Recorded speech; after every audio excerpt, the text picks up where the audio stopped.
Get ready with me for clean my room.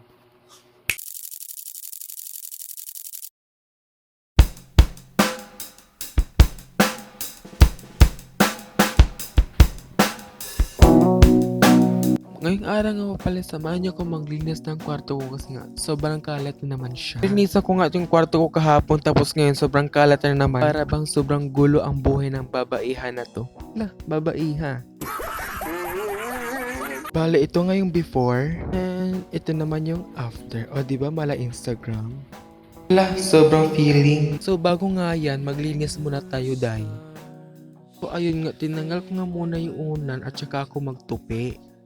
Just the moon and sun make it right for you. The world may be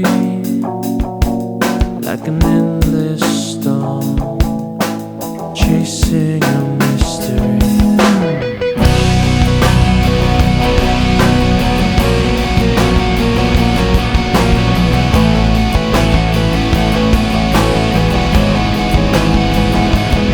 Is there hate in your heart? Does your body drop and tell you to stop loving you, loving me? When it all falls down, you just sing with me. 'Cause there's a blue sky waiting tomorrow, waiting tomorrow, shining and shimmering. A blue sky waiting tomorrow, waiting tomorrow. Maybe it's all we need. Oh, won't you wash away that smile?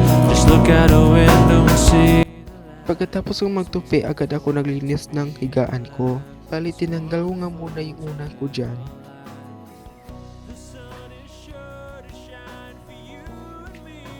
So, bali, tinanggal ko na nga yung unan dyan at saka kumot. Kainiwaswas ko na nga yung higaan ko dyan. So, pagpasensyahan nyo nga talaga yung camera ko dyan kasi nga sobrang blurred. Na para bang malabo na maging kayo. Wow. At agad ko naman ibinalik yung mga unan ko. Na parang kayo, bigla na kayo babalik sa isa't isa na para bang walang nangyari. So bali, nagtupi nga pala ko ng kumot dyan at nilagay ko sa ilalim ng unan ko. Tapos nga linis na higaan ko, agad ko naman sinunod itong cabinet. Wala itong cabinet, hindi gaano siya kadumi. Actually? Wow. Hindi gaano siya kadumi. Na parang konting arrange lang at konting linis, yun lang. Tapos nga linis sa cabinet ko, agad naman ako nag-spray ng downing. Kaya kung merong pumasok sa kwarto ko, edi mapapasabi na talaga sila ng ang bango. Hindi yung amoy labahan o, diba? Oo nga, malinis yung kwarto mo, pero ang amoy, doon ka muna te. Tapos nga mag-spray, pinatay ko na yung ilaw. Bugs, diba? Sobrang aesthetic. Aesthetic? Sobrang pilingera talaga. Di lang aesthetic, mala Instagram din. Mala Instagram? Sobrang feeling talaga, di talaga makaya. So hanggang dito lang. Bye!